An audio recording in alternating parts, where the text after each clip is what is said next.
Je m'appelle François Pecker.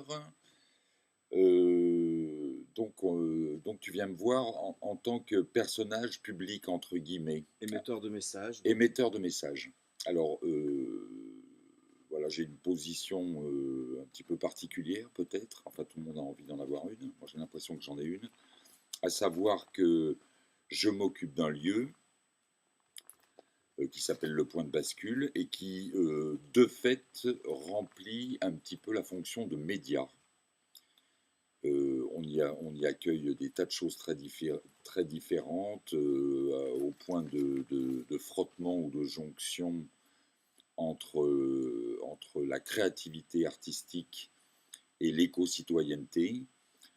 Donc c'est un endroit où on travaille, où on produit et où on présente également par rapport à du public le plus large possible. Donc le positionnement du lieu est fait pour y attirer un public non sectaire, j'allais dire, ou non conquis, le plus large possible. Dans cette mesure, nous sommes un média et du coup, on envoie un type de message.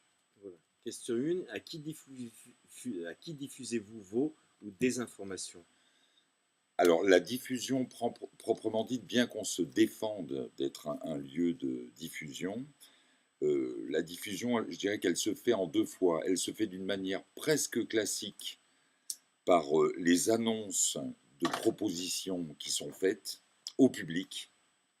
Donc, et où là, on a opté pour une position assez radicale en termes de communication, qui est ce que j'ai appelé abusivement de la non-communication, qui est de la communication quand même, mais de la non-communication par rapport au cadre actuel. C'est-à-dire, communication, moi j'exerce ce métier dans l'événement depuis 25 ans, donc ma pratique et puis mon constat est que la communication, en fait, qui devrait être un art, hein, la communication, c'est l'art d'échanger. La communication est devenue un ensemble de techniques pour convaincre, en allant plus loin pour manipuler.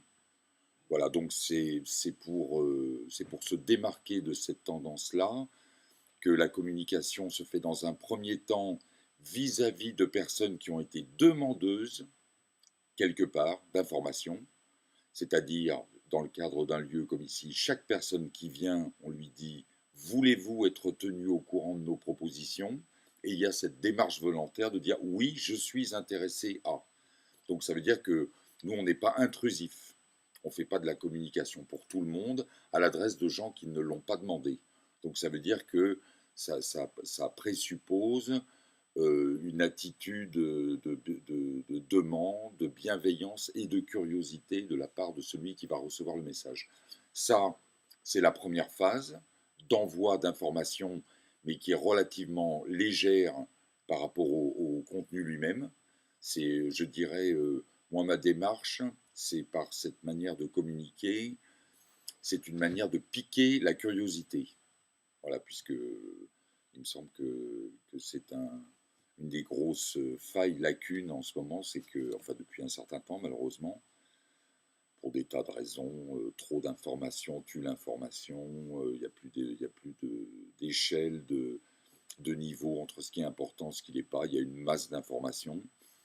Donc moi j'essaye de travailler en piquant la curiosité dans un premier temps, envoi d'un message à ceux qui l'ont demandé, et dans un deuxième temps, c'est de la communication par l'exemple, je dirais, sans être prétentieux, parce qu'être exemplaire, c'est plutôt une qualité qui se constate de la part des tiers, et puis on ne peut jamais se prévaloir d'exemplarité, mais on peut tendre, on peut essayer d'y tendre. Voilà, donc l'exemplarité, ça veut dire quoi? C'est-à-dire que tout ce qu'on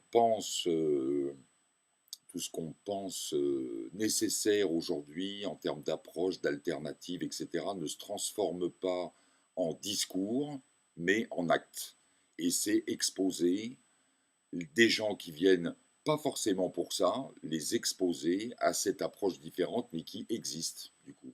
Donc voilà, on se différencie de la propagation d'informations par le discours ou par l'analyse et la tchatch en général par de la concrétisation. Donc, question 2.